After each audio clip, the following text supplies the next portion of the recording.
You've been very open about the addiction problems you had in your youth.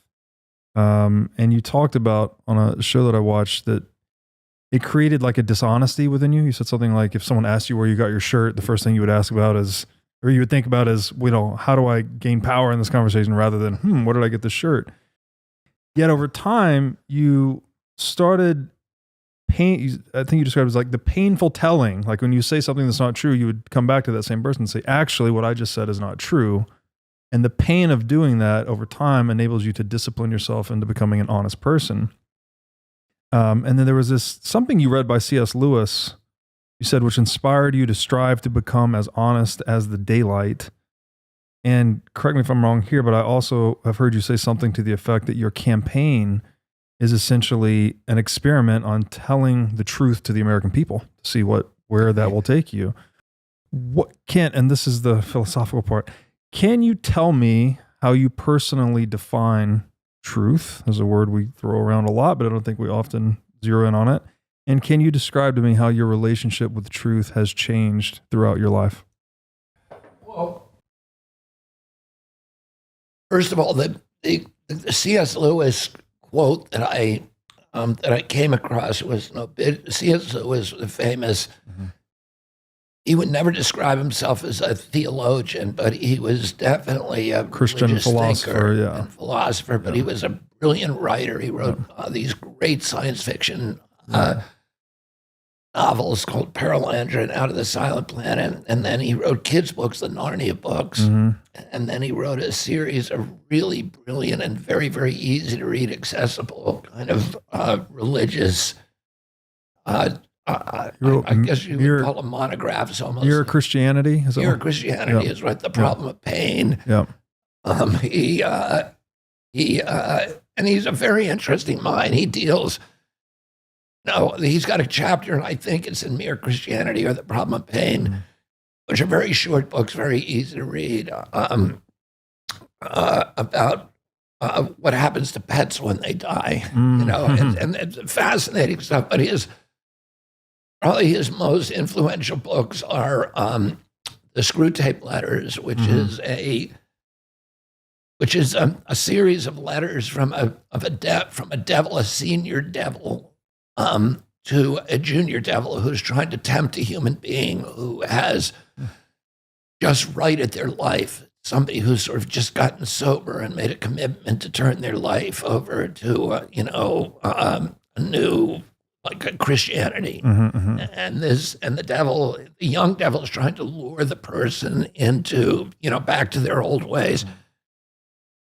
And the senior devil is writing him letters about how to do it. And it's it won a Pulitzer Prize, a short book, and it's very, very fun to read. And then he wrote another book that I love called The Great Divorce, and it's about a bus ride from hell to heaven. And the way that he portrays hell in that book is a place where you can have anything that you want. So you arrive in hell and you say, I want a nice house. But to you, a nice house is like this house you got here, right? It's really great, really, it has everything you need, but it's kind of simple. It's not extravagant. It doesn't have an Olympics-sized pool. It has like a modest pool, right? Oh, you get that when you go to hell. You say, I want a house like that, but then you see your neighbor has one that's twice as big with an Olympic-sized pool. So you say, I want now one bigger than my neighbor. Well, you get it then immediately, but your old house doesn't disappear. It's still there, and the new house is then on the outskirts of the town. The town keeps getting bigger and bigger because people keep demanding new houses, and they get farther and farther apart, and humanity gets farther and farther and farther apart as they get bigger and bigger stuff. Wow. And there's no real companionship. But once a week, there's a bus that leaves from the downtown, and it goes to heaven. And when they get to heaven, what you do when you get to heaven, I'm telling you this because it's kind of, it's really an interesting insight into C.S. Lewis and the way that he imagined it. But it was very helpful to me at one point.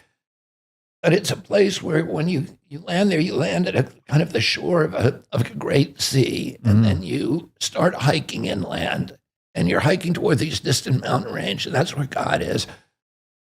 But it's light years away. But every step you take closer to that mountain range, the more love that you feel, the more peace that you feel, the more serenity that you feel. And you walk through fields and forests and all kinds of different terrains, and you will meet other people. And then you'll walk with them maybe for a day, maybe for a few hours, maybe for months, maybe for years. And ultimately, you meet everybody who's ever lived, and you hear their story, and you interact with them. And sometimes you go in large groups, sometimes small, but you're always going toward a distant mountain range. Occasionally, you get called back because you know one of the people, or you have a special ability to coax one of the people who's coming up from hell to stay in heaven. Now, when they get to heaven on the bus, they're allowed to stay there forever, but they have to give up the character defect or the resentment or the anger or the addiction that was keeping them in hell. And so you have these people come back who are trying to talk them into it. And it's just this, it's a very, very beautiful story. And in the end, the bus goes back, half the people on the bus stay and half of them go back. But when the bus leaves, they have the sensation that they're leaving on a journey to a distant planet, which is hell. But actually, the way that the people in heaven perceive it, the bus just shrinks and shrinks until it becomes tiny, tiny, and it disappears into the interstitial grains on the beach. And, so the people in hell have this perception that they live in these grand houses in this great place, but everything in reality is infinitesimally tiny. But anyway, I read an obituary that he wrote, that C.S. Lewis wrote about a friend of his. And he described his friend as honest as the daylight. And it just something about that phrase struck me. And at that time, I did not see myself as an honest person. If you're a drug addict, you can't be honest. Sure. And I was a drug addict. I was a DA at the same time. And, there would have been terrible consequences if I had been honest. And, I also, because of the exposure in my life that, anybody who learned anything bad about me could use those things and put them in the press. So there was an incentive to keep secrets, not be honest, and particularly because I was an addict. So I also recognized that when I was getting sober that there was a direct connection. In fact, in the big book of AA, it says the only people who cannot get sober using these steps, using this program, are people who are constitutionally incapable of telling the truth. Those are the only people. It says mentally ill people we can deal with. The only people who can't get sober are people who are constitutionally incapable of telling So they go the truth. hand in hand then. Yeah, and it's clear throughout that book that in order, they say it again and again, in order to get sober, you have to maintain a life of rigorous honesty. Wow. And that doesn't mean that you have to spill your guts to everybody that you meet. Right. But it means that you can't afford to have any secrets. In other words, there has to be at least one person in your life who knows everything about you. Right. From whom your deepest, darkest, take it to the grave secrets. Yeah. That there's at least one person who knows that. Because otherwise your secrets will make you drink again. They'll make you get high again. They'll destroy you. Right. So at one point I made a decision, just an intellectual decision. I'm going to be rigorously honest no matter what the cost. But I was habitually dishonest. I don't know whether I describe myself as a pathological. I wouldn't describe myself as a pathological liar, but I definitely was a habitual liar. In order to break that habit, I had to. When I caught myself saying something that wasn't true, I had to immediately say to the person, "What I just said to you was not true," and that was humiliating and excruciatingly painful. And it's the pain that gets us to change. That's right. I don't know if I described it in the interview that you listened to, but I had a moment in court where I was in a federal district court in front of the senior judge in White Plains, and I was in the middle of an argument, and during that argument, judge asked me a question, and I said something that was not true, but it was something that it was inconsequential. It would not have.